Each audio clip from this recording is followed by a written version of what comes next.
அருட்பெருஞ்சோதி அருட்பெருஞ்சோதி தனிப்பெரும் கருணை அருட்பெருஞ்சோதி. எல்லா உயிர்களும் இன்புற்று வாழ்க, வள்ளல் மலரடி வாழ்க வாழ்க, கொல்லா வருதம் குவளை எல்லாம் ஓங்குக, நல்லோ நினைத்த நலம் பெறுக, நன்றி நினைத்த எல்லோரும் வாழ்க இசைந்து. உலக மக்களே, அறிவார்ந்த அன்பர்களே, ஆண்மநேய ஒருமைப்பாடுடைய அன்பர்களே, அருட்பெருஞ்சோதி ஆண்டவருடைய திருவிளையாடலை பார்த்து கொண்டிருக்கிறோம். அருட்பெருஞ்சோதி ஆண்டவருடைய திருவிளையாடல் நமது பிள்ளை பெருமானவர்கள் திருவருட்பாவிலே எப்படியெல்லாம் அருளி இருக்கிறார்கள் என்பதை தான் பார்த்து கொண்டிருக்கிறோம். அருட்பெருஞ்சோதி ஆண்டவர் ஆதியும் அந்தமில்லா தோன்றிய இறைவன், சுயமாக தோன்றிய இறைவன். அருட்பெருஞ்சோதி ஆண்டவர் என்ற ஒரு இயற்கை உண்மை விளக்க கடவுளை இந்த பிரபஞ்சத்தில் அவர் செய்த திருவிளையாடல்களை எல்லாம் யாரும் வெளிப்படையாக கூறவில்லை. அருட்பெருஞ்சோதி ஆண்டவர் என்ற ஒரு கடவுள் இருந்ததையே மக்களிடம் யாரும் கூறவில்லை. அப்போது அருட்பெருஞ்சாண்டவர் இந்த பிரபஞ்சத்தை படைத்து, நான் ஏற்கனவே கூறியது போல உலகங்களை படைத்து, அந்த உலகங்களை செயலாற்றுவதற்காக பதத்தலைவர்களை படைத்து, பிரம்மன், திருமால், ருத்திரன், மகேஸ்வரன், சதாசிவம் போன்ற பதத்தலைவர்களை படைத்து இந்த பிரபஞ்சத்தை இயக்க கட்டளையிட்டார்கள்.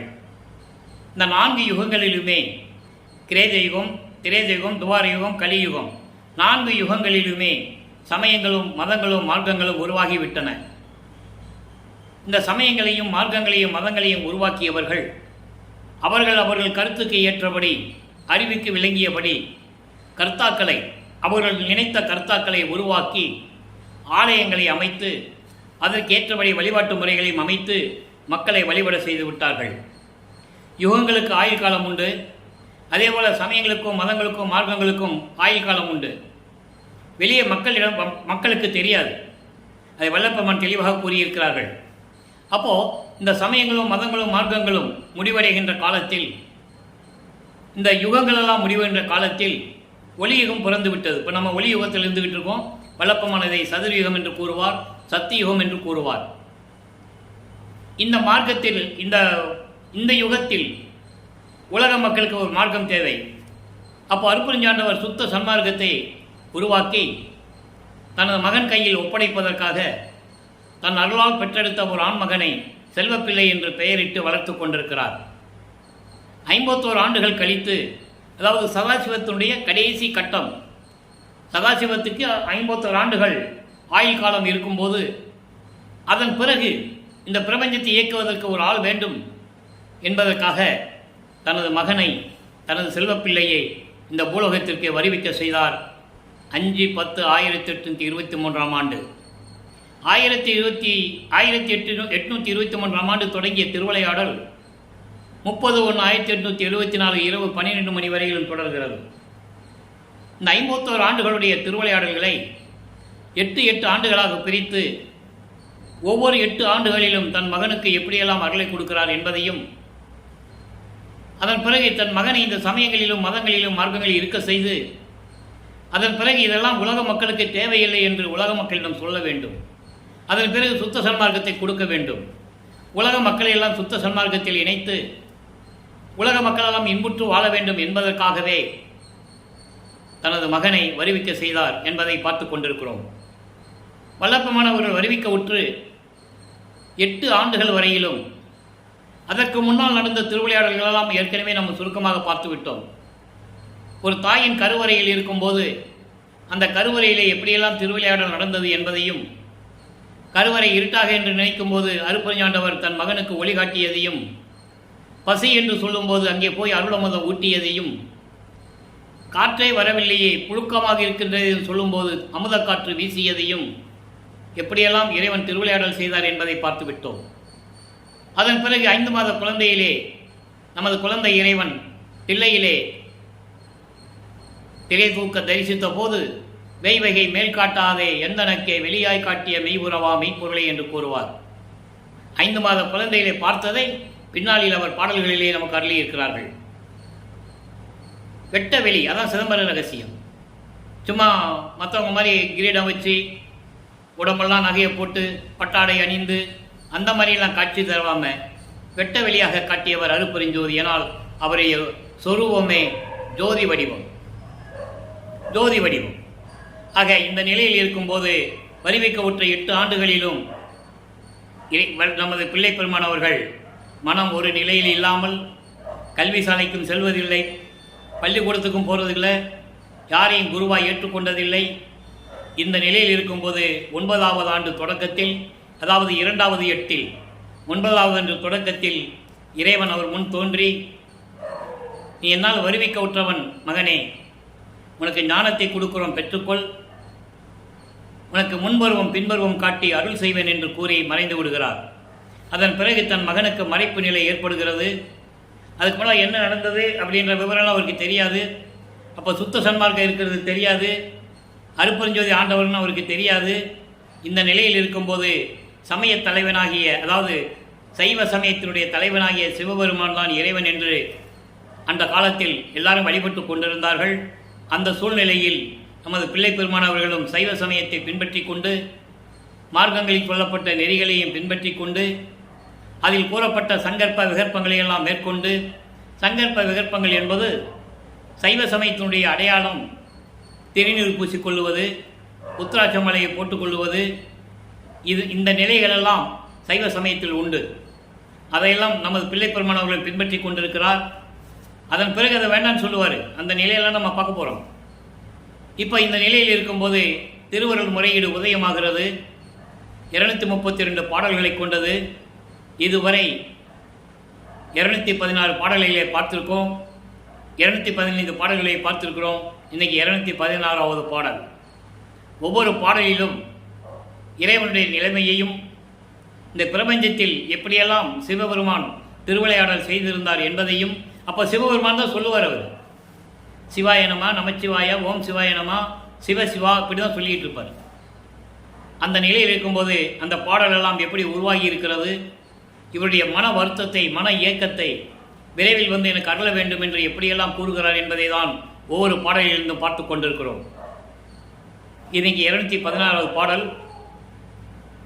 பாடல் நல்லா கவனிங்க. பாடல் உங்களுக்கு புரியாவிட்டால் கூட இறைவன் கொடுத்த விளக்கம் மிகவும் எளிமையாக இருக்கும்.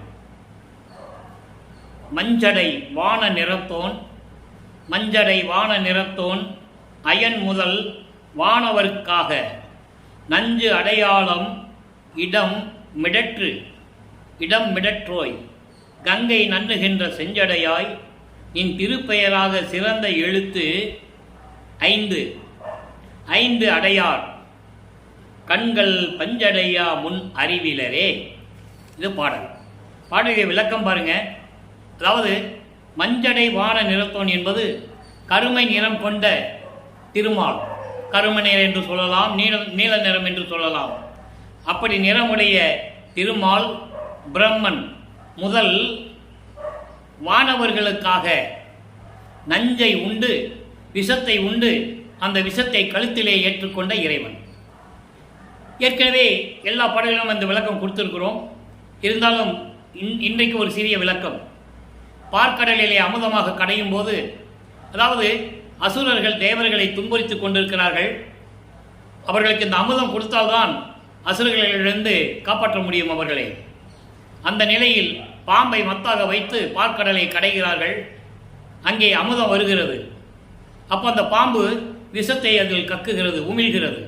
அந்த பாம்பே ஒரு அரக்கன், ஒரு அசுரன். அப்போ இது என்ன செய்கிறது அப்படின்னு எல்லாமே திகைத்து கொண்டிருந்த பொழுது சிவபெருமான் அந்த அமுதத்தில் இருந்த விஷத்தை மட்டும் எடுத்து தான் உண்டு கழுத்தில் நிறுத்தி கொண்டார். உண்டு பிரம்மன் திருமால் முதல் அத்தனை வானவர்களையும் காப்பாற்றியவர்.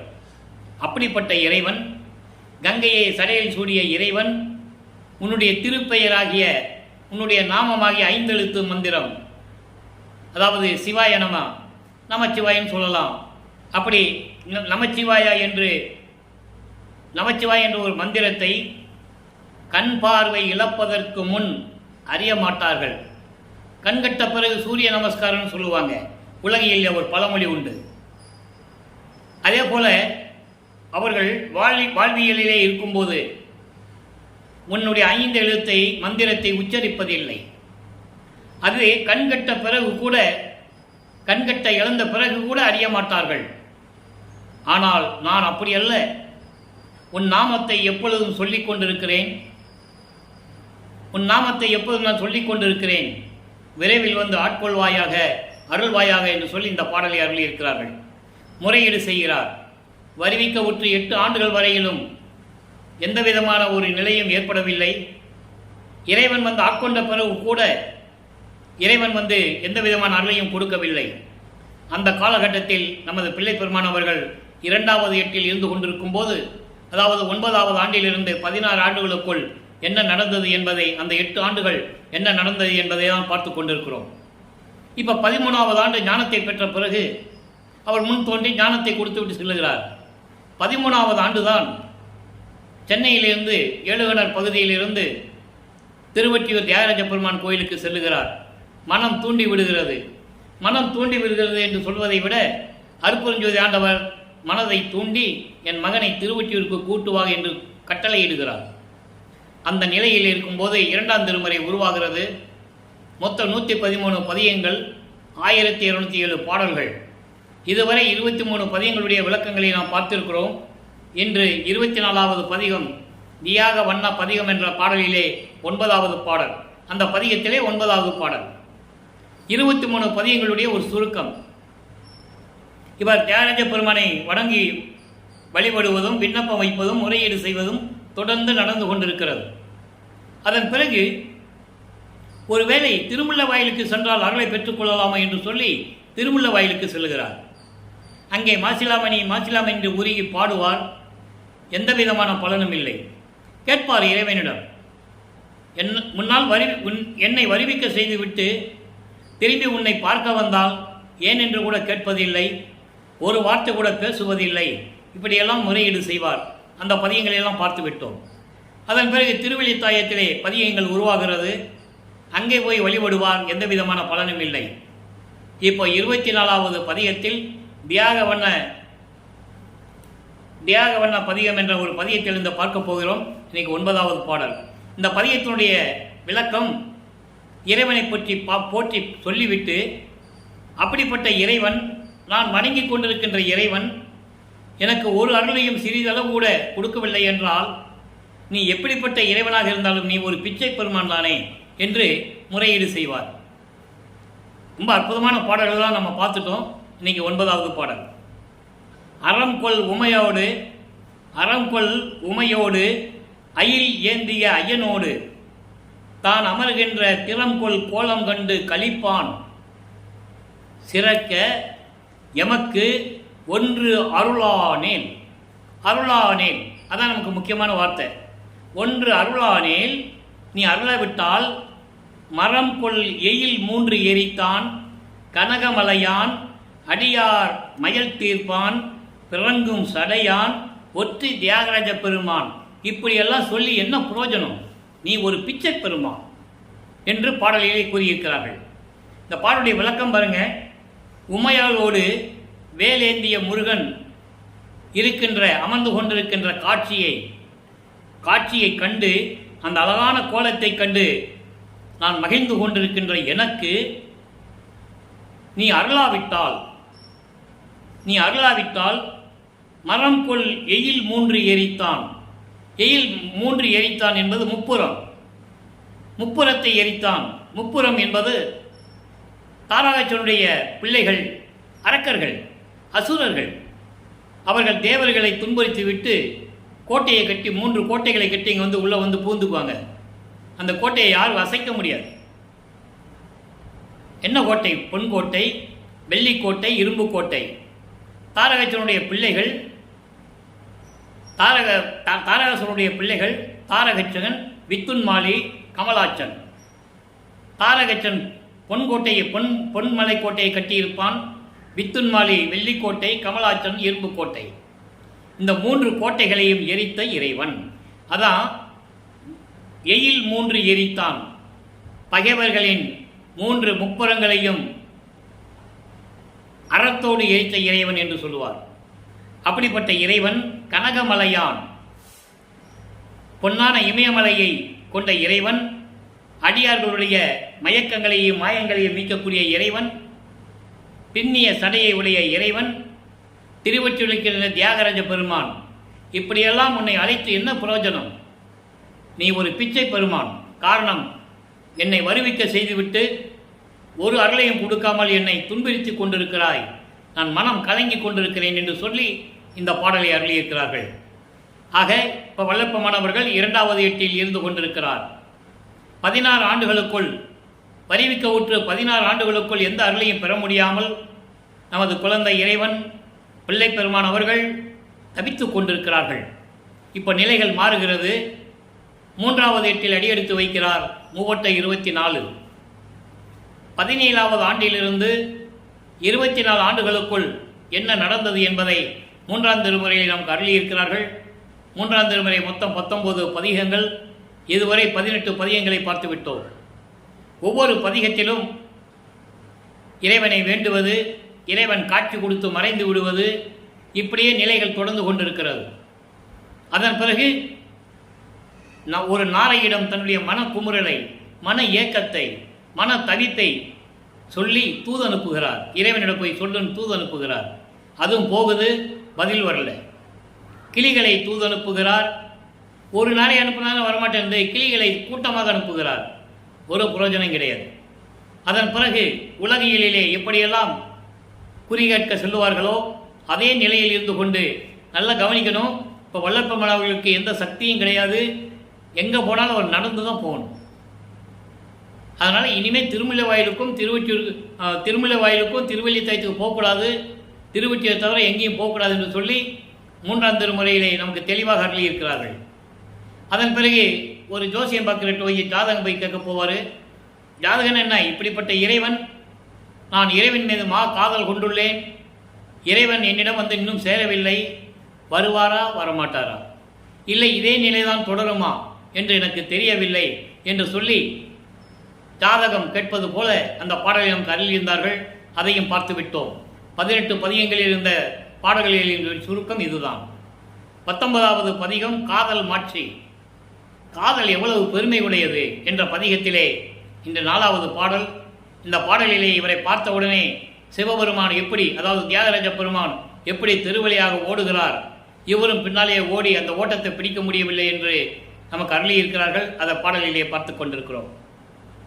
நிலவு ஆர் சடையார் திருவொற்றி தலத்தார் பவனிதனை காண நலவு ஆதரவில் வந்து நின்றால் நங்காய். நங்காய்னா பெண்ணே, அதாவது தன்னை தலைவியாகவும் இறைவனை தலைவனாகவும் உள்ளத்தை தோழியாகவும் வர்ணனை செய்து இந்த பாடலை அருளியிருப்பதனால் தோழியை நங்காய் என்று கூப்பிடுகிறார். நங்காய் என்றால் பெண்ணே, என் தோழியே, எனது நான் கவர்ந்து பலவு ஆதரவால் நம்மை திரும்பி பாராது ஓடுகின்றார். நாம் உளவாது ஓடினாலும் அவர் ஓட்டம் பிடிக்க ஒண்ணாதே. தியாகராஜ பெருமான் இவரை பார்த்து ஓடுறார். இவர் வந்து தெருவில் நின்றுட்டு இருக்காரு ஒரு ஓரமா. எப்படி பவனி வரும்ல, நம்ம சந்தோஷமா பார்க்கலாம், இன்னைக்கு எப்படியாவது இறைவனை பார்த்துடணும் அப்படின்னு அங்கே நிற்கிறார்.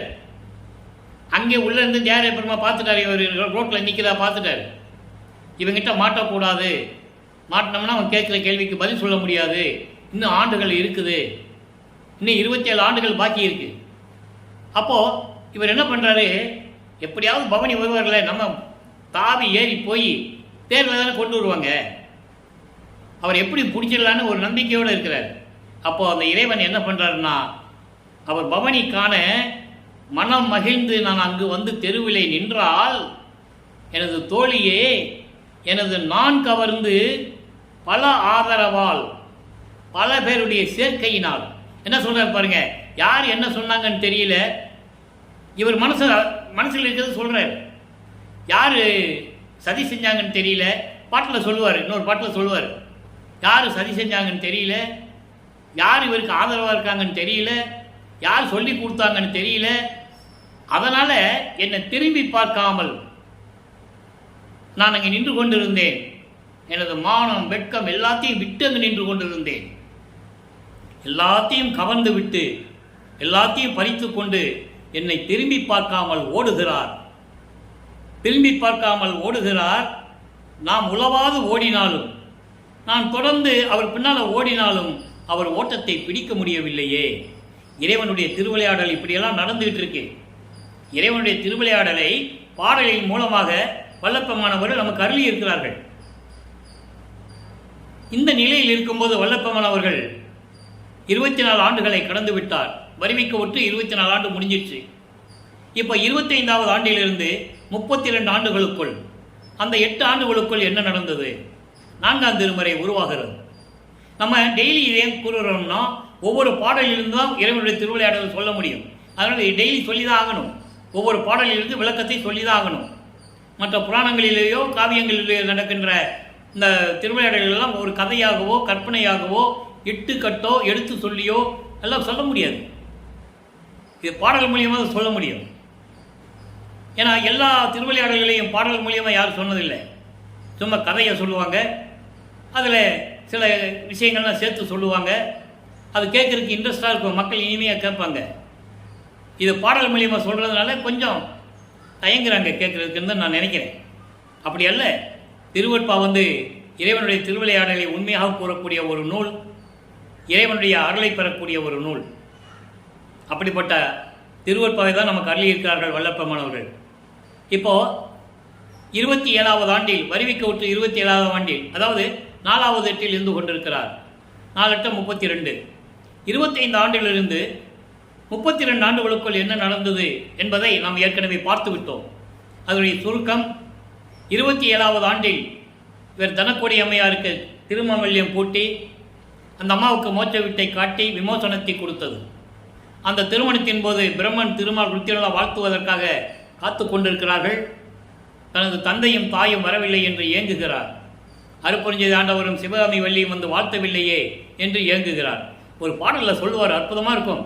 அந்த பாடல் இனிமேல் தான் நம்ம பார்க்க போகிறோம். 2ஆம் திருமுறையிலே இருக்கு, 1ஆம் திருமுறையில் நெஞ்சறிவுறுத்திலேயே இருக்கு.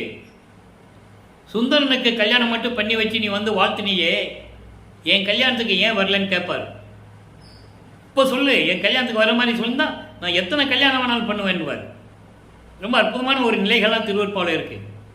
அப்போது என் கல்யாணத்துக்கு வரலேன்னு சொல்லும்போது இவர் மனம் வருந்தும் போது மகனுடைய வருத்தத்தை கண்டு சிவகாமி வெள்ளியும் அருட்பெருஞ்சோதி ஆண்டவரும் 2 குதிரை மாட்டின தேரில் மணமக்களை வாழ்த்தியது திருவெட்பாவில் இருந்த விளக்கத்தை நாம் பார்த்து விட்டோம். இப்போது உலகியலை, அதாவது உலகியல் பற்றி ஏன் அப்போதான் துறக்கலைன்னா, தனக்கோடி அம்மையாருக்கு தாலி கட்டணும், அந்த நிலையை முடிக்கணும், அந்த திருவிளையாடலை முடிக்கணும். அப்போ அது முடித்த பிறகு உலக பற்றுகளை விட்டுவிட்டார். சமயங்கள், மதங்கள், மார்க்கங்கள் சொல்லப்பட்ட நெறிகளையும் விட்டுவிட்டார். திருநீர் பூசுவதையும் உத்திராட்ச மாலையை போடுவதையும் விட்டுவிட்டார். இப்போ அவருக்கு சுத்த சன்மார்க்கம் இருக்கிறது தெரியும். சுத்த சன்மார்க்கம் இருக்கிறது தெரியும்.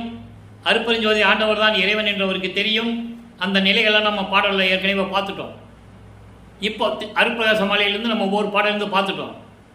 இப்போது சரிய கிரிய யோகம் 12 நிலைகளையும் கடந்துட்டார். அந்த 12 நிலைகள் இதெல்லாம் மதங்களையும் மார்க்கங்களையும் சமயங்களையும் சார்ந்தது. சரியை என்பது உருவ வழிபாடு. ஒவ்வொரு சமயத்திலும் உண்டு, ஒவ்வொரு மார்க்கத்திலையும் உண்டு. அவர்கள் கற்பனைக்கேற்றபடி சைவ சமயத்தை சேர்ந்தவர்கள் சிவபெருமானை உருவமாக கொண்டு வழிபடுவார்கள். அதே சிவபெருமானை பல பெயர்களில் அழித்து கொண்டு வழிபடுவார்கள். மகாலிங்கம், சுந்தர மகாலிங்கம், சந்தன மகாலிங்கம், தியாகராஜ பெருமானு, இப்படியான நிறைய பெயர்கள் உண்டு. சொக்கநாதன், இப்படி ஒவ்வொரு ஊருக்கும் ஒரு பெயர் உண்டு. அப்போ அவங்களாம் அதை பற்றி வழிபடுவாங்க, உருவங்களை பார்த்து வழிபடுவது. அதே மாதிரி வைஷ்ணவ சமயத்தை சேர்ந்தவர் திருமால்களை உருவகப்படுத்தி வழிபடுவார்கள். இப்போ அதெல்லாம் விட்டுட்டார் அவர். கிரியை, அதே உருவ வழிபாட்டை வேள்விகள் சொல்லி, மந்திரங்கள் சொல்லி, நமச்சிவாய சொல்லி, இது சைவ சமயத்தை சேர்ந்தவர்கள் வழிபடுவது, யோக நிலையிலிருந்து வழிபடுவது. இந்த முன்னாங்க ஒவ்வொரு நிலையிலும் 4 நிலைகள் உண்டு. சரியையில் சரியை, சரியையில் கிரியை, சரியையில் யோகம், சரியையில் ஞானம், இப்படி ஒவ்வொரு 4 நிலைகள் உண்டு. அப்போ முன்னாங்க 12 நிலைகளை இவர் கடந்து விட்டார். இந்த நிலையில் இருக்கும்போது இவர் வளர்ப்பமானவர்கள் 5வது எட்டில் இருந்து கொண்டிருக்கிறார். 33வது ஆண்டிலிருந்து 40 ஆண்டுகளுக்குள் என்ன நடந்தது என்பதை நாம் ஏற்கனவே பார்த்து விட்டோம். எல்லா பாடல்களையும் பார்த்து விட்டோம். இப்போ சுத்த சன்மார்க்கத்தை வாங்குவதற்கு சென்னையிலிருந்து வெள்ளாடை அணிந்து முக்காடு போட்டு தத்துவங்களை கடந்து அந்தங்களை கடந்து அங்கே சுத்த சிவஞான வழிக்கு செல்லுகிறார். அங்கேதான் சுத்த சன்மார்க்கத்தை வாங்குகிறார். பாடல்களே தெளிவான விளக்கங்கள் உண்டு. யாரும் மறுக்க முடியாத ஒரு நிலை. நினைப்பாங்க, என்ன இவர் இப்படியெல்லாம் பேசிட்டு இருக்காரு அப்படின்னு நினைப்பாங்க. பாடல் இருக்கிறதான்னு நம்ம சொல்ல முடியும். அந்த பாடல் எல்லாம் அனுபவ மாலையில் இருக்கிறது நாம் பார்க்க போகிறோம். சுத்த சன்மார்க்கத்தை பெற்றேன் என்று சொல்லுவார். சுத்த சன்மார்க்கத்தை நிறுவினேன் என்று சொல்ல மாட்டார். நீங்கள் நல்லா புரிஞ்சுக்கணும். இதுவரைக்கும் சொன்னவங்க அவர் சுத்த சன்மார்க்கத்தை நிறுவினார், எல்லாமே இறைவனோட அருளால் நடந்தது. அதை முதல்ல புரிஞ்சுக்கணும். இறைவன் என்ன சொல்கிறாரோ, அருட்பெருஞ்சாண்டவர் தன் மகனிடம் என்ன சொல்கிறாரோ அதை தான் அவர் செய்வார். அப்போ சுத்த சன்மார்க்கத்தை வாங்குவதற்கு அங்கே செல்லுகிறார். மகனை வரவேற்று, மகனை மங்கள நீராடி புத்தாடை அணிந்து 2.5 நாளிகைக்குள் நீ விரைவாக வந்துவிடு, உனக்கு மணிமுடி சூட்டி எல்லா அருளையும் கொடுக்க வேண்டும் என்று சொல்ல, அங்கே வானவர்களெல்லாம் வரவழைத்து எல்லார் முன்னிலையும் அறிமுகப்படுத்தி என் மகன் பிரபஞ்சத்தை ஆளப்போகின்றவன் என்று சொல்லி சுத்த சன்மார்க்கத்தை கொடுத்து, ஏம சித்தியை கொடுத்து, சாகா கல்வியை கற்றுக் கொடுத்து, தத்துவ சித்திகளை எல்லாம் கையிலே கொடுத்து, மகனே இன்னும் ஆண்டுகள் இருக்கிறது, இன்னும் 11 ஆண்டுகள் இருக்கிறது, இன்னும் 11 ஆண்டுகள் இருக்கிறது, நீ பூலோகத்திற்கு சென்று வா, அப்பப்போ நான் அங்கே வரேன், என்னை கூப்பிடு வரேன்னு சொல்லிடுவார். பாடலில் உண்டு, அதை நம்ம பார்த்துட்டோம். இவர் இங்கேருந்து கூப்பிடுவார், அவர் வருவார். அவர் நேர கருங்குழிக்கு தான் வந்து அங்கே உறைவிடமாக கொண்டிருக்கிறார். கருங்குழியிலிருந்து விடைபெற்ற பிறகு பார்வதிபுரத்திலே அந்த மக்கள் தானமாக கொடுத்த நிலத்திலே தர்மசாலையை நிறுவி ஒரே நல்ல 1867 23/5/1867 தர்மசாலையை நிறுவி அன்றே பசியோடு வருகின்றவர்களுக்கு பசியை போக்குகிறார் நமது இறைவன் வல்லபெருமானவர்கள். அதன் பிறகு 1869ஆம் ஆண்டு நீதிமன்றத்திலே மறுப்பா என்று அறிவிக்க வேண்டும் என்ற வழக்கை எல்லாம் முடித்துவிட்டு அதன் விளக்கங்களை நம்ம கொடுத்தாச்சு. நீதிமன்றத்தில் எப்படி வாதாடினார்கள், இவர் எப்படி நீதிபதிக்கு காட்சி கொடுத்தார், தீர்ப்பு எப்படி கிடைத்தது என்பதையெல்லாம் நாம் விளக்கமாக பார்த்து விட்டோம். அதன் பிறகு உத்தரஞான சிதம்பரம் மாலை உருவாகிறது. இங்கே தர்மசாலையில் இருக்கும்போது அந்த பாடலுடைய விளக்கங்களையும் பார்த்து விட்டோம். இப்போ வல்லபெருமான் அவர்கள் 6ஆம் திருமுறையிலே பதிகம் 81 தோழிக்கு உரிமை கிளத்தல் என்ற பதிகத்தில் இருக்கிற பாடலை பார்த்து கொண்டிருக்கிறோம். இறைவன் எப்படிப்பட்ட இறைவன், இறைவனிலிருந்து நான் எப்படி அருளை பெற்றுக்கொண்டேன், யார் வந்தாலும் சரி யாருக்கு பயப்பட மாட்டேன் என்ற நிலையில் இருந்து கொண்டு இந்த பதிகத்தை நமக்கு அருளியிருக்கிறார்கள். அதை பார்த்து கொண்டிருக்கிறோம். நல்லா கவனிக்கணும். இவரை மனைவியாகவும், அதாவது காதலியாகவும், இறைவனை தலைவனாகவும் கணவனாகவும் வர்ணனை செய்து, உள்ளத்தை தோழியாக வர்ணனை செய்து இந்த பாடலை நமக்கு அருளியிருக்கிறார்கள். நல்ல கவனிங்க, அற்புதமான பாடல். இதெல்லாம் மக்களிடம் பாடல் சொல்லி விளக்கம் சொல்லி வல்லப்பம்மனுடைய அருள்நிலையை யாரும் கூறியதில்லை. அதனால் மக்களுக்கு தெரியாது. இன்னும் மக்களை பொறுத்தவரையில் மக்களிடம் இதுதான் சொல்லிக்கிட்டு இருந்தாங்க. மேடை ஏறி பேசியவர்கள், பொதுவாக பேசுகின்றவர்கள் எல்லாரும் ராமலிங்கம் ஒரு துறவி, ஒரு சன்னியாசி, தமிழ் துறவி, ஒரு புரட்சியாளர், சிந்தனையாளர், ஒரு அரசியல்வாதி மாதிரியே அவர் பேசிகிட்டு இருக்காங்க. அவர் என்ன சொல்கிறாருன்னு இப்போ நீங்கள் பாருங்கள். ஏன்னா இதுக்கெல்லாம் விளக்கம் சொல்லி தான் ஆகணும். அது இந்த வள்ளலார் அருளியனுடைய கடமை. என்ன சொல்கிறார் பாருங்க. கடும் குணத்தோர் பிறருக்கரிய நடத்தரசே எனக்கு கணவர் எனினும், கடும் குணத்தோர் பிறருக்கரிய நடத்தரசே நினக்கு கணவர் எனினும், பிறரை கண்ட பொழுது எனினும் நடும் குணத்தால் நின்று சில வார்த்தை பகராய் நங்காய் இது என் என நீ நவிகின்றாய் தோழி. இந்த 4 வரைக்கும் முதல்ல விளக்கம். 8 வரி பாடல்கள், இந்த 4 வரைக்கும் முதல்ல விளக்கம். அதாவது தோழியிடம் கேட்கிறார். அதாவது உலக மக்கள்கிட்ட சொல்கிற மாதிரி நல்லா கவனிக்கணும். நீங்கள் உலக மக்கள்கிட்ட சொல்கிறார், தோழிகிட்ட சொல்லுவது போல. தோழிகிட்ட என்ன சொல்கிறாரு?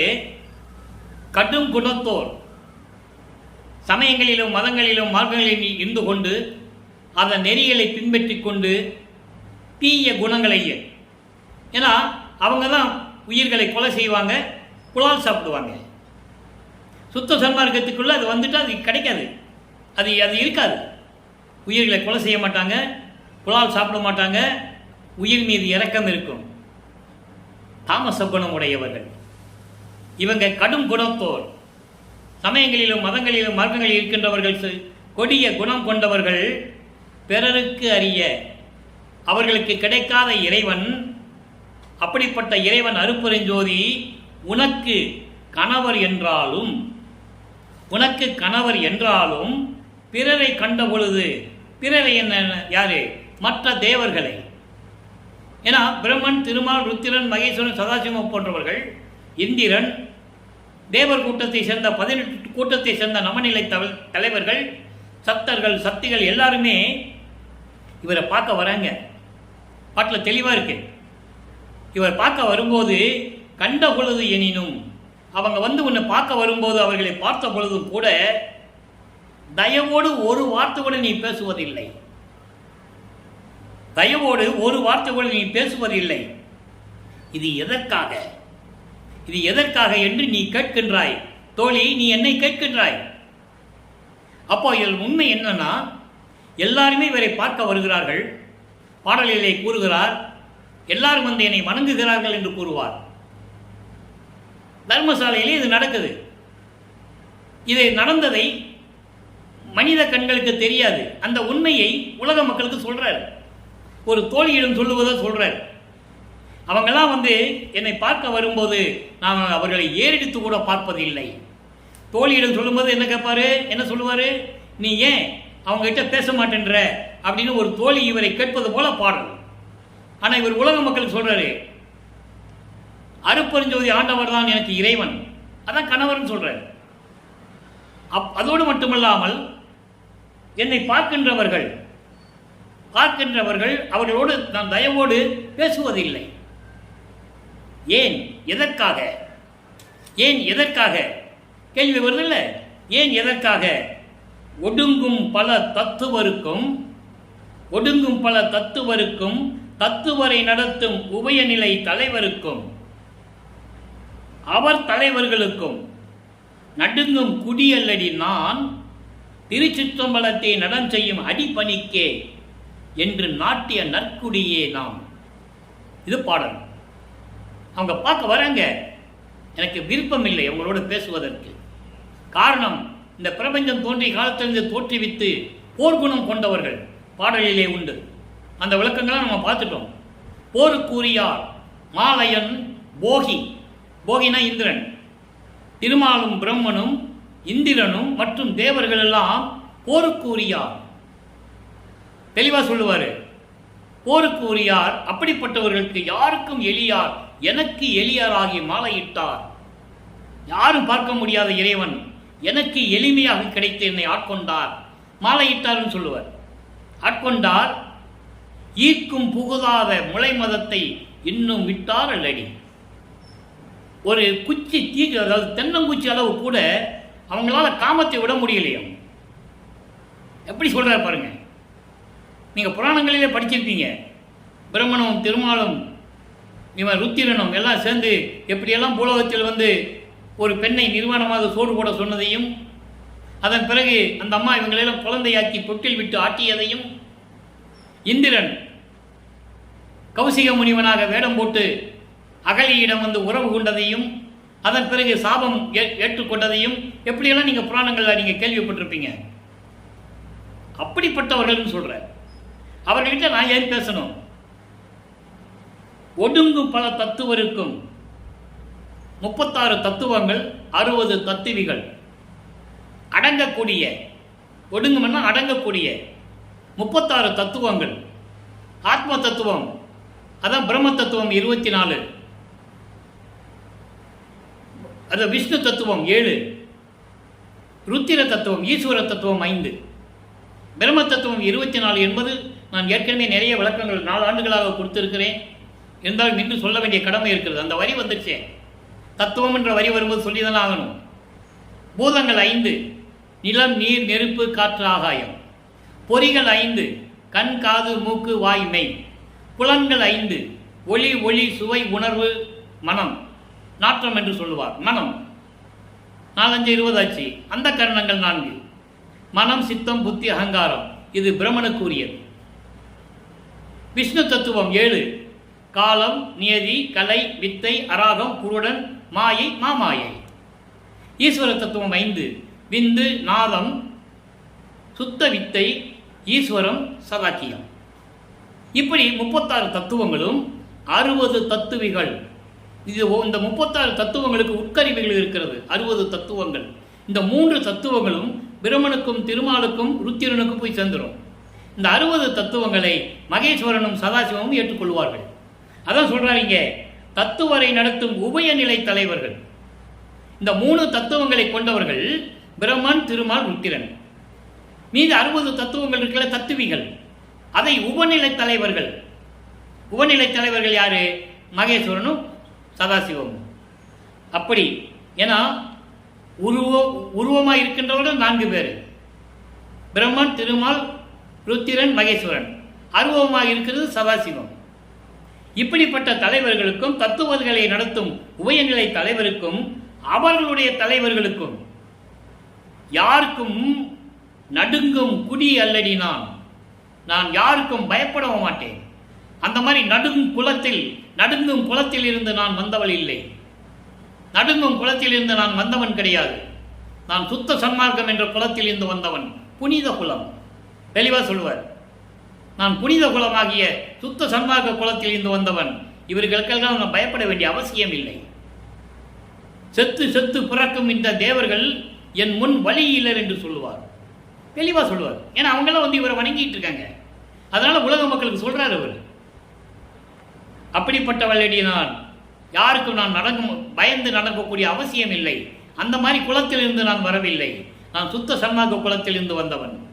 திருச்சிற்றம்பலத்திலே அருநடனம் செய்து கொண்டு திருவிளையாடல் செய்து கொண்டிருக்கின்ற எனது தந்தையின் திருவடிக்கே பணி செய்ய வந்தவன். என் திருவடிக்கே பணி செய்ய வந்தவன் நான். அதனால் யாருக்கும் பயப்பட வேண்டிய அவசியம் இல்லை என்று உலக மக்களுக்கு தெரிவிக்கிறார். அடுத்து பாருங்க, தத்துவ வெற்றி. நல்லா கவனிக்கணும். தத்துவ வெற்றி இன்னைக்கு 4வது பாடல். விரிந்த மனம். தத்துவங்களை எப்படி சொல்றாரு, எப்படி தத்துவங்களை ஜெயிச்சாரு, எப்படி அப்படிங்கிற உலக மக்களுக்கு சொல்றார்.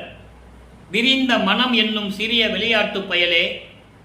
இன்னும் மனம் இருக்கு, சித்தம் இருக்கு, புத்தி இருக்கு, அகங்காரம் இருக்கு, காமம் இருக்கு, மாயை இருக்கு, எல்லாம் சொல்ற 20 பாடல் உண்டு. நல்லா கவனிச்சுக்கணும் நீங்க. மனம் என்னும் சிறிய விளையாட்டு பயலே, விரிந்து விரிந்து அலையாதே, மெலியாதே, விடயம் புரிந்த நெறி புரிந்து அவமே போகாதே, அவமே போகாதே, பொறிவாய் புரையாதே, விரையாதே, புகுந்து மயங்காதே, தெரிந்து தெரிந்து ஒரு நிலையில் சித்திரம் போல் இரு. சுபத்தில் வரைஞ்ச சித்திரனுக்கு உணர்வு இருக்காது, உணர்ச்சி இருக்காது, பொம்மை மாதிரி இருக்கணுன்ற. சித்திரம் போல இரு. நீ சிறிது அசைந்தால் அக்கணமே சிதைத்திடுவேன் கண்டாய். நான் யார் நினைச்ச பரிந்து என்னை நீ யார் என்று பார்த்தாய். சிற்றவைவாள் பதிதனக்கே, சிற்றவையில் இருக்கின்ற அருப்பெருஞ்சோதி ஆண்டவருக்கே அருள் பட்டம் பெற்ற, அருள் பட்டம் பாலித்த பிள்ளை நானே. என்கிட்ட அவன் விளையாட்டு வச்சுக்கூடாதுன்றார். எப்படி? பல எண்ணங்களை கொண்டு அலைந்து கொண்டிருக்கின்ற சிறிய விளையாட்டு பயல் போல புத்தி கெட்டு போயிருக்கின்ற மனமே, ஓடி ஓடி சுற்றி திரிந்து அலையாதே, மெலியாதே, துன்பப்படாதே. விடயம் புரிந்த நெறி என்பது மண்ணாசை, பெண்ணாசை, பொன்னாசை கொண்ட இந்த நெறிகள். அந்த நெறிகள் எங்க இருக்கும்? சுத்த சன்மார்க்கத்தில் இருக்காது. சமயங்களையும் மதங்களையும் மார்க்கங்களையும் சார்ந்த நெறிகளை கொண்ட அந்த விடயங்களை வைத்துக்கொண்டு அவமே போகாதே என்பது கெட்டு போகாதே, ஏங்காதே, பொறிவாய் புரையாதே என்பது ஐம்பொறிகள். நான் ஏற்கனவே சொன்னது போல கண், காது, மூக்கு, வாய், மெய் என்ற ஐம்பொறிகளை வைத்துக்கொண்டு அது போன வழிவெல்லாம் போய் கெட்டு போகாதே, அதில் போய் புகுந்து மயங்காதே. அது சொல்லுபடியெல்லாம் நீ கேட்காதே. கண்ணு பார்க்கும், நீ அதில் மயங்காதே. காது கேட்கும், மயங்காதே. இப்படியெல்லாம் சொல்லுவார். அப்போ இப்படியெல்லாம் இருக்கின்ற நீ தெரிந்து தெளிந்து ஆராய்ந்து தெளிவான ஒரு நிலையில் சித்திரம் போல் இருக்க வேண்டும். ஒரு பொம்மை போலவோ, ஒரு ஓவியம் போல் சுவத்தில் ஓவியம் வரைஞ்சா அது அசையாது, அங்கேயே தான் இருக்கும். அதுபோல நீ இருக்கணும். நீ சிறிது அசைந்தால் உன்னை ஒரு நிலையில் அக்கணமே சிதைத்திடுவேன், உன்னை அழித்திடுவேன், பார்த்துக்கோ. என்னை யார் என்று நினைத்தாய், என்னை யார் என்று பார்த்தாய். சிற்றவைவாள் பதிதனக்கே, சிற்றவையில் இருக்கின்ற அருட்பெருஞ்சோதி ஆண்டவருக்கே நான் அருள் பற்றம் பெற்ற பிள்ளை நானே சொல்லிட்டாரா? மனதை எப்படி அடக்கினார், எப்படி மனதிடம் சொல்லுகிறார் என்பதை சொல்லியாச்சு. இப்போ சுத்த சிவநிலை 106வது பதிகம், சுத்த சிவநிலை 29வது பாடல். எப்படி சமயங்கள், மதங்கள், மார்க்கங்கள், இந்த சாஸ்திரங்கள் எப்படியெல்லாம் உருவாச்சு, அதனால் என்னென்ன பலன் கிடைச்சது, மக்கள் பின்பற்றி கொண்டு துன்பம்தான் அடைந்தார்கள், முரண்பாடோடு வாழ்ந்து கொண்டிருக்கிறார்கள், வேற்றுமைகளை சுமந்து கொண்டு ஒவ்வொரு சமயக்காரர்களுக்கும் சண்டை போட்டுக்கிட்டு ஏன் சமயம் பெரியது, ஓன் சமயம் பெரியது, சைவம் பெரியது, வைணவம் பெரியது என்று சொல்லி சண்டை போட்டு கொண்டு இருந்து வீணாக நாட்களை கழித்துக் கொண்டிருக்கிறார்கள் என்ற நிலையில் சுத்த சிவநிலையை பற்றி சொல்லுகிறார். சுத்த சிவநிலை என்பது சுத்த சன்மார்க்க நிலை. சிவம் வேறு. இங்கே சிவநிலைன்னு சொன்னால் நீங்கள் உடனே சிவபெருமான்கிட்ட போயிடக்கூடாது, அவர் சைவ சமயத்தின் தலைவன். இப்போ என்ன சொல்றாரு, சுத்த சிவநிலையில் என்ன சொல்றாரு, சாத்திரங்கள் எல்லாம் தடுமாற்றம் சொல்வதன்றி. தடுமாற்றம் என்ன, முன்னுக்கு பின் முரணாக பேசுவது. இந்த சாத்திரங்கள்லாம் அப்படிதான் சொல்லும், ஒரு பக்கம் சொல்லும், இன்னொரு பக்கம் அது இல்லைன்னு வேறுபாடு வைக்கும். இப்படி முன்னுக்கு பின்பாக சொல்லி நேத்திரங்கள் போல் காட்ட நேராவே அன்பு கரங்கள் நீட்டாது உங்களுக்கு. சாஸ்திரங்கள் எப்பயுமே தடுமாற்றத்தோடு தான் இருக்கும், அங்கே உண்மை இருக்காது, பொய் இருக்குன்னு சொல்றாரு. அப்போ அவையெல்லாம் உங்களுக்கு அன்பு கரங்கள் நீட்டாது. நீங்கள் அன்பு கரங்கள் நீட்டும் என்று எதிர்பார்ப்பதில் புலோஜனம் இல்லை, பலன் இல்லை. அப்போ அன்பு கரங்கள் எங்க கிடைக்கும், நேத்திரங்கள் சிற்றம்பலவன் திரு அருள் சீர் வண்ணம் என்றே உற்று இங்கு அறிந்தேன் புகுந்து. இதெல்லாம் இந்த பூலோகத்திலே நான் வருவிக்கு உற்ற பிறகு மகிழ்ச்சியோடு இதெல்லாம் பெற வேண்டும் என்றால், இறைவனுடைய அருள் பெற வேண்டும் என்றால், இறைவனுடைய திருக்கரங்களால் நம்மளை அணைக்க வேண்டும் என்றால் நாம் சுத்த சன்மார்க்கத்தில் இருக்க வேண்டும் என்ற நிலையில் இந்த பூலோகத்தில் மகிழ்ந்து கொண்டிருக்கிறேன் என்று சொல்லுகிறார். அதான் சொல்றாரு, நேத்திரங்கள் சிற்றம்பலவன் திருவருள் சீர் வண்ணம் என்றே. அவரால் தான் முடியும். சுத்த சன்மார்க்கத்தை மேற்கொண்டு அருட்பெருஞ்சோதி ஆண்டவருடைய திருவடிகளை பற்றி கொண்டு அவருடைய புகழை போற்றி கொண்டிருந்தாலே போதும், உங்களுக்கு எல்லாமே கிடைச்சிடும் சொல்றார். இப்போ சமாதி வற்புறுத்தல், இன்னைக்கு 9வது பாடலை கவனிங்க. சமாதி வற்புறுத்தல் ஏன் சொன்னார் என்ற விளக்கத்தை நம்ம ஏற்கனவே பார்த்துட்டோம். இப்போ என்ன சொல்றாரு, 9வது பாடல்ல என்ன சொல்றாரு, ஒவ்வொரு பாடலும் ஒவ்வொரு விதமா சொல்றாரு, நல்லா கவனிக்கணும். குணம் புதைக்காது, நம்ம அதுக்கே பார்த்துட்டு வந்தோம். ஒரு வரி தான் அற்புதமான வரின்றதை நான் ஏற்கனவே விளக்கம் கொடுத்துருக்கேன். குணம் புதைக்க உயிர் அடக்கம் கொண்டது. சமாதி ஏன் வைக்க சொன்னார்ன்றத விளக்கம் அந்த ஒரு வரி போதும். இறந்தவர்கள் சுத்த சன்மார்க்கத்தை பின்பற்றாமல் இறந்திருப்பார்கள், இல்லை சுத்த சன்மார்க்கத்தை தெரிந்து கொண்டு பின்பற்றாமல் இறந்திருப்பார்கள்.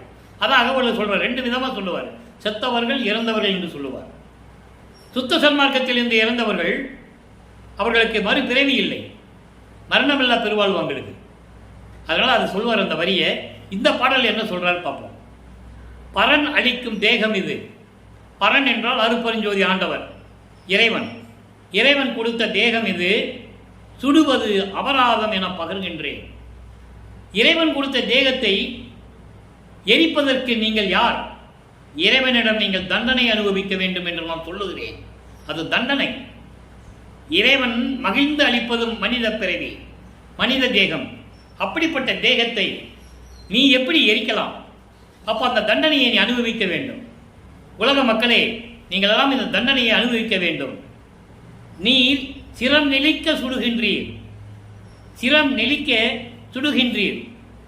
சிரம் நெளிக்க சுடுகின்றீர் என்பது பிணத்தை எரிப்பது நமது கடமை என்று நீங்கள் நினைத்துக் கொண்டிருக்கிறீர்கள். தலையாய கடமை என்று விரும்பி இறந்தவர்களை நீங்கள் எரித்துக் கொண்டிருக்கிறீர்கள். பிணங்களை எரித்தால் இறைவனுடைய அவதாரத்தை நீங்கள் அனுபவித்தே ஆக வேண்டும். இறைவனுடைய தண்டனையை நீங்கள் அனுபவித்தே ஆக வேண்டும். மனித பிறவி இறைவனால் கொடுக்கப்பட்டது.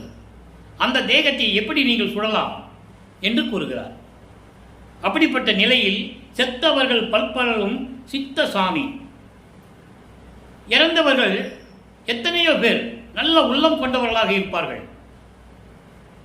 மேன்மை பொருந்தியவர்களாக இருப்பார்கள். அவர்களெல்லாம் நீ எரித்தால் எப்படி? இது நியாயமா? எத்தனையோ பேர் ஜீவ சமாதி அடைந்திருக்கிறார்கள், சமாதி அடைந்திருக்கிறார்கள். உள்ள மேன்மையானவர்கள் என்பதை நீங்கள் புரிந்து கொள்ள வேண்டும் அப்படின்னு சொல்றார்.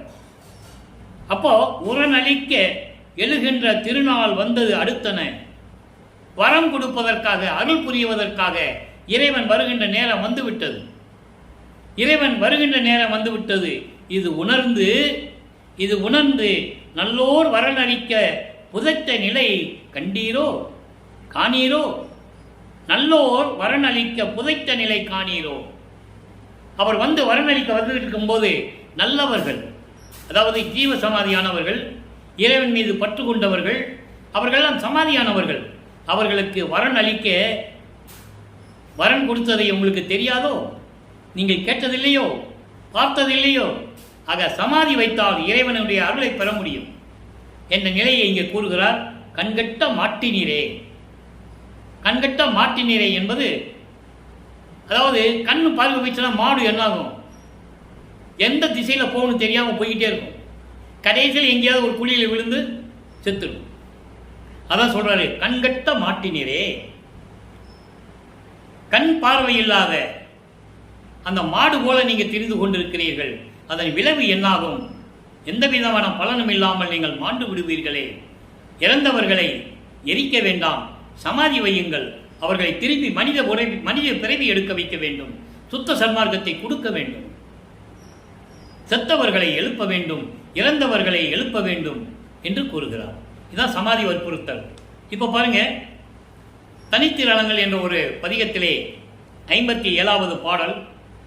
இன்னைக்கு விளக்க ரொம்ப சுருக்கமாக தான் இருக்கும், நல்லா கவனிங்க. 57வது பாடல். என்ற சொல் செவிமடுத்து, என்ற சொல் செவிமடுத்து இறையும் அஞ்சிடேல் இன்று உனக்கு அருள் ஜோதி ஈந்தனம். நன்று உற மகிழ்க என்னாலும் சாவுரா வென்றியும் அளித்தனம் என்று மேவினான். இது பாடல். இந்த விளக்கம் பாருங்க. அதாவது எனக்கு அருள வேண்டும் என்ற சொல் அடங்குவதற்கு முன்னால், இறைவா என் தந்தையே எனக்கு அருள வேண்டும் என்று நான் விண்ணப்பம் வைத்த போது, எனது சொல் அடங்குவதற்கு முன்னால் நான் சொல்லுவதையெல்லாம் உன் காதில் கேட்டு, செவிமடுத்து உன் காதில் கேட்டு, கவலைப்படாதே மகனே, சிறிதளவும் நீ அஞ்ச வேண்டாம், நீ பயப்பட வேண்டாம் மகனே என்று சொல்லி, இன்று உனக்கு அருள்ஜோதி ஈந்தனம், இன்று உனக்கு அருள்ஜோதி நாங்கள் கொடுக்க போறோம். நன்று உற மகிழ்க என்னாலும் சாவுரா வென்றியும் அளித்தனம் என்று மேவினான். நீ எப்பயுமே பூலோகத்திலே எல்லாரையும் பெற்றுக்கொண்டு மகிழ்வோடு நீ இருக்க வேண்டும். அதற்காக என்னாலும் சாகாத அளவுக்கு, அதாவது மரணமில்லா பெருவாழ்வையும் நான் உனக்கு கொடுத்து விட்டேன் என்று மகிழ்ந்து சொன்னான். என்னை மேவினான், என்னிடம் வந்தான், கலந்து கொண்டான், சொன்னான் என்று சொல்லுகிறார். இதை ஒரு பாடலிலே சொல்லுவார், பிரபஞ்சத்தின் வெற்றியாக சொல்லுவார். அருள் ஜோதி ஆனேன் என்று அறையப்பா முரசு, அருளாட்சி பெற்றேன் என்று அறையப்பா முரசு, மறுசார்பு தீர்ந்தேன் என்று அறையப்பா முரசு, மரணம் தவித்தேன் என்று அறையப்பா முரசு. அது பிரபஞ்சத்தின் வெற்றியாக கூறுவார். அதை தான் இங்க சொல்ற. சாவுரா வென்றியும் அளித்தனம், மரணம் தவித்தேன் என்று அறையப்பா முரசு என்று கூறுவார். அருள் ஜோதி ஆனேன் என்று அறையப்பா முரசு என்று கூறுவார். அதை தான் இங்க சொல்றாரு, என் தந்தை அருள் ஜோதியை, அருட்பெருஞ்சோதி எனக்கு கொடுத்து விட்டார் என்று சொல்கிறார். நல்லா புரிஞ்சுக்கணும். நீங்க ஒவ்வொரு பாடலுக்கு ஒரு தொடர்பு உண்டு, அந்த கனெக்டிவிட்டி உண்டு. நிறைய இடங்களிலே பாடல்களிலே சொல்லுவார், எனக்கு எல்லா அருளையும் கொடுத்து விட்டார் என்பதை பல பாடல்களிலே கூறியிருப்பார்கள். எளிமையான ஒரு பாடல் அடிக்கடி கூறுவதுண்டு. ஆக்கம் அழித்தல் முதல் தொழிலாம் ஒரு ஐந்தையும் தேக்கி அமுது நீ செய்யன்றான். எல்லாவற்றையும் ஐந்தொழிலையும் நீயே செய்யன்றான். ஏன்னா அதுக்கு முன்னால் பிரம்மன், திருமால், ருத்திரன், மகேஸ்வரன், சதாசிவம் போன்ற 5 தலைவர்கள் தான் செஞ்சிட்டு இருந்தாங்க, தனித்தனியாக செஞ்சிட்டு இருந்தாங்க. எல்லாவற்றையும் கொடுத்து நீ செய்யன்றான். தூக்கி எடுத்தான், அணைத்தான், இரவாத தேகம் கொடுத்தான். அதை இங்க சொல்றாரு, மேவினான். நல்லா புரிஞ்சுக்கணும். நீங்க இப்படி ஒவ்வொரு பாடலுக்கு ஒரு தொடர்பு உண்டு. ஆக இறைவன் வந்தது, இறைவனுடைய திருவிளையாடல் எப்படியெல்லாம் நடந்தது, முக்கியமா எப்படி சமாதி வைக்கணும், இறந்தவர்களை சுடக்கூடாது, சமாதி தான் வைக்கணும், அதுதான் சுத்த சன்மார்க்கத்தின் நெறி என்பதை வலியுறுத்தியது எல்லாம் நம்ம பார்த்துட்டோம். இறுதியாக ஒரே ஒரு பாடலுடைய விளக்கம், மெய்யருள் வியப்பு. மெய்யருள் வியப்பில் சொல்றார் பாருங்க, கடை நாயில் கடைய நாய்க்கும் கடையனானே. தெருவில் திரிந்து கொண்டிருந்த நாய்களை விட கொடுமையான இழிவான நிலையில் நான் இருந்து கொண்டிருக்கிறேன். கருணை அமுது உண்டு. எப்படி இருந்தேன்னு சொல்றாரு. சமயங்களிலும் மதங்களிலும் மார்க்கங்களில் இருக்கும்போது எல்லா நெறிகளையும் பின்பற்றி கொண்டு சுத்த சன்மார்க்கம் தெரியாத நிலையில் நான் தெரு தெருவாக நாய் போல அலைந்து கொண்டிருந்தேன். சுத்த சன்மார்க்கத்தை பெற்ற பிறகு நோபாது நோம்பு என்னை போல் நோற்றவரும், எஞ்ஞான்றும் சாதாவரம் என்னை போல் சார்ந்தவரும், தேவாவின் பேரொருளை என்னை போல் பெற்றவரும் யார் உலர் சற்றே அறை. இது சுத்த சன்மார்க்கத்தை பெற்ற பிறகு நோவாத நோன்பு இருந்த இடத்திலே இருந்து கொண்டு எல்லார்களையும் பெற்றுக் கொண்டவர் என்பதை அந்த பாடலிலே கூறியிருப்பார். அதோடு மட்டுமல்ல, எனக்கு தெரியாமல் யாற்றால் அருளையும் கொடுத்துருக்கியான்னு கேட்பார். என உன்னுடைய திருவிளையாடலை நான் நிறைய பார்த்திருக்கிறேன், பிரபஞ்சத்திலே உடனிருந்தே பார்த்திருக்கிறேன் என்றெல்லாம் ஒரு பாடலிலே கூறியிருப்பார். அதுக்கு அவர் பதில் சொல்லுவார், இல்லை மகனே, சாவா நிலை இது தந்தனம் உனக்கே ஆவாயன் அருளி அருப்பெருஞ்சோதி என்று அருப்பெருஞ்சோதி அகவலிலே கூறுவார். மகன் கேட்ட கேள்விக்கு பதில் அருப்பெருஞ்சோதி ஆண்டவர் அகவலிலே கூறியிருப்பார். அப்படிப்பட்ட நிலையில் இருந்து கொண்டிருப்ப வளர்ப்புமாக தான் இங்கே சொல்றாரு. நான் சமயங்களிலும் மதங்களிலும் மார்க்கங்களில் இருந்தபோது நாய் போல தெரு தெருவாக சுற்றி கொண்டிருந்தேன். எந்த நிலையும் எனக்கு கிடைக்கவில்லை. அதை மேட்டுக்குப்பத்திலே சுத்த சன்மார்க்க கொடி கட்டிய போது பேருபதேசத்திலே சொல்லுவார், அற்ப அறிவாக இருந்தேன் என்று சொல்லுவார். அற்ப அறிவு என்பது அவருக்கு இறைந்த மறைப்பு நிலை. அப்போ அவருக்கு தெரியாது. அதனால மக்கள் கேள்வி கேட்டால் ஒரே வழியில் சொல்லுவார், எனக்கு அப்போ அறிவு இல்லைப்பா, கொஞ்சோண்டு அறிவு இருந்தது, அதனால நான் அதை செஞ்சிட்டேன், இப்போ அதெல்லாம் விட்டுட்டு வந்துட்டேன், அதனால எனக்கு இந்த லாபம் கிடைச்சது. அப்போ எனக்கு எந்த லாபம் எந்த பலனும் கிடைக்கல, சுத்த சன்மார்க்கத்தை வந்த பிறகு எனக்கு எல்லா பலனும் கிடைச்சது அப்படின்னு சொல்லுவார். அதை தான் இங்கே சொல்றாரு. அப்படி இருக்கும்போது கருணை அமுதம் உண்டு. கருணை அமுதம் உண்டு என்பது சுத்த சன்மார்க்கத்தை பெற்ற பிறகு இன்ப நாட்டுக்கு உடையனானேன், சுத்த சிவராஜ்யத்துக்கு நான் அதிபதியானேன். எவ்வளவு அருமையா சொல்லிக்கார் பாருங்க. இந்த பிரபஞ்சம் தோன்றிய காலத்திலிருந்தே எத்தனையோ முனிவர்கள், ரிஷிகள், அறிஞர்கள் எத்தனையோ பேர் தோன்றினார்கள். பதத்தலைவர்கள், சமயப்புறவர்கள் எத்தனையோ பேர். யாரும் சொன்னதில்லை இந்த ராஜ்யத்துக்கு, சுத்த சிவராஜ்யத்துக்கு நான் அதிபதி ஆகிட்டேன் என்று யாரும் சொன்னதில்லை, சொல்ல முடியாது. இவர் சொல்றார், சுத்த சன்மார்க்கத்தை பெற்ற பிறகு அவங்களுக்கு சுத்த சன்மார்க்கம் இருக்குதே தெரியாதே. அதெல்லாம் நீ ஜீவ சமாதியோட போனவர்கள், முத்தியோட போனவர்கள். அதை திருவந்தியார் பதிகத்திலே 64வது பதிகம் திருவந்தியார் பதிகத்திலே 10வது பாடலிலே சொல்லுவார். முத்தியை பெற்றேன், அம்முத்தியினால் ஞான சித்தியை உற்றேன். அதுக்கு பிறகு ஞான சித்தின்னு ஒன்று இருக்கு, அதையும் நான் வாங்கிட்டேன். இந்த முத்தி என்பது சமயங்களையும் மதங்களையும் மார்க்கங்களையும் சேர்ந்த அந்த 14-12 நிலைகளோடு சரி. ஞான சித்தி என்பது 13வது நிலைக்கு வரணும், திரையோதச நிலை. ஞான சரியை, ஞான கிரியை, ஞானத்தில் யோகம், ஞானத்தில் ஞானம். அப்ப ஞான சித்தி பெற முடியும். நான் சித்தன் ஆனேன் என்று உந்தி பெற நான் கடவுளாயிட்டேன்னு சொல்றாருங்க. இதை விட என்ன வேணும்? உதாரணம் என்ன உண்மை வேணும்னு சொல்றீங்க? நான் கடவுளாயிட்டேன்னு சொல்றாரு. யார் சொன்னது மக்கள்கிட்ட? வல்லப்பம்மன் கடவுளுங்க, அருப்பெருஞ்சோதி ஆண்டவன் யார் சொன்னது? சொல்லவே இல்லை, யாரும் சொல்லணும். அதை சொல்லுவாரு. அதனால தான் இங்க சொல்றாரு. அதே அகவல்ல சொல்லுவாரு, முத்தி என்பது நிலை முந்துரு சாதனம். முத்தி என்பது அடுத்த நிலைக்கு போகக்கூடிய ஒரு சாதனம் தான். அந்த சாதனம் என்ன? சித்தி என்பது நிலை சேர்ந்த அனுபவம். அகவல்ல படிச்சிருப்பீங்க, படித்தவங்களுக்கு தெரியும். அந்த நிலையில் இருக்கும்போது சொல்றாரு, கருணை அமுதம் உண்டு.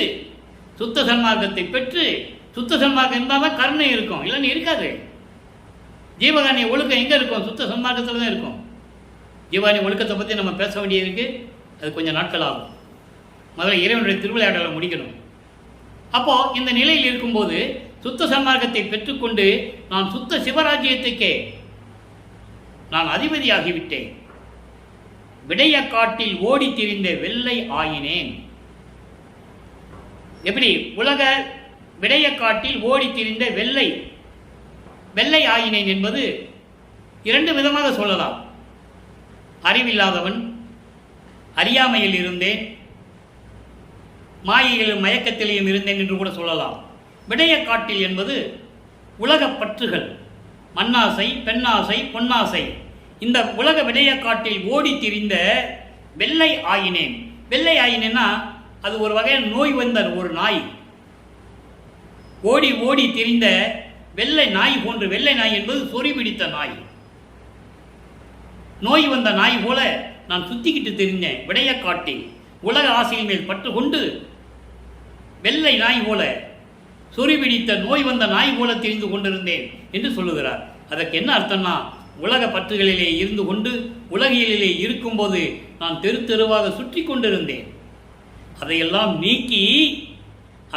நீக்கி விமலா நினக்கு மிகவும் சொந்த பிள்ளை ஆயினேன். விமலா என்பது மலங்கள் நீங்கிய இறைவன். ஆணவம், கண்மம், மாயை, மாமாயை, துரோதை, இந்த 5 மலங்களை நீங்கிய இறைவன் விமலன் என்று சொல்லுவார். அமலா என்று சொல்லுவார். அமலா நான் கேட்டு அருள் புரிதல் வேண்டும் என்று சொல்லுவார். அப்பா நான் வேண்டு கேட்டு அருள் புரிதல் வேண்டும்.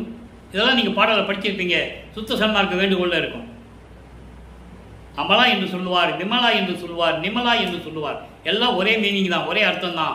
மலங்களை நீங்கிய இறைவன் அருட்பெருஞ்சோதி. அதனால தான் வல்லப்பம்மன் சொல்லுவார் ஒரு இடத்துல, பிரபஞ்சத்தின் உண்மைகளை மலம் நீங்கியவன் தான் உண்மையாக எழுத முடியும். மலம் நீங்கியவன் தான் எழுத முடியும். மலம் நீங்கியவன் யார்? சுத்த சன்மார்க்கத்தில் இருக்கின்றவர் தான் எழுத முடியும்.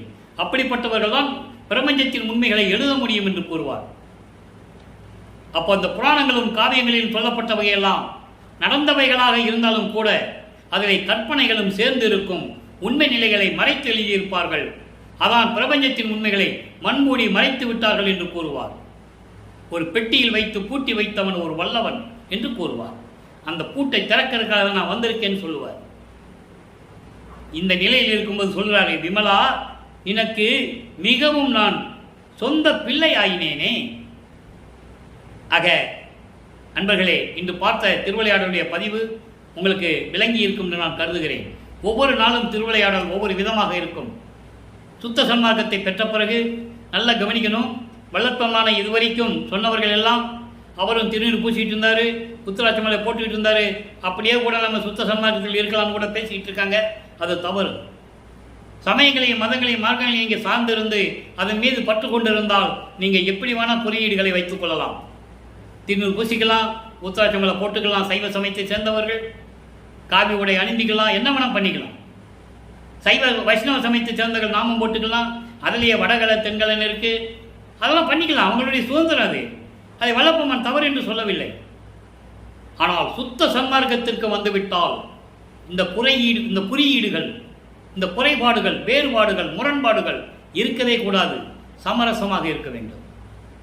எனவே அன்பர்களே, நீங்கள் எல்லோரும் இறைவன் கூறிய சுத்த சன்மார்க்கத்தில் இணைந்து ஜோதி வழிபாடு செய்து அருட்பெருஞ்சோதி அருட்பெருஞ்சோதி தனிப்பெருங்கனே அருட்பெருஞ்சோதி என்ற மகாமந்திரத்தை உச்சரித்து இறைவன் சொன்ன அறிவுரைகளை எல்லாம் கேட்டு கொலையும் புலையும் தவிர்த்து இறைவனுடைய அருளையெல்லாம் பெற்றுக்கொண்டு நோயற்ற வாழ்வில் இந்த வையகத்திலே நீங்கள் வாழ வேண்டும் என்று இறைவனுடைய தயவோடையும் கருணையோடையும் வாழ்த்தி இந்த வள்ளலார் ஊழியன் விடைபெறுகிறேன். நன்றி, வணக்கம். அருட்பெருஞ்சோதி அருட்பெருஞ்சோதி தனிப்பெருங்கருணை அருட்பெருஞ்சோதி. மீண்டும் நாளை இறைவனுடைய திருவிளையாடல் தொடரும். கண்டு மகிழ்ந்து இறைவனுடைய அருளை பெற்றுக்கொள்ளுங்கள்.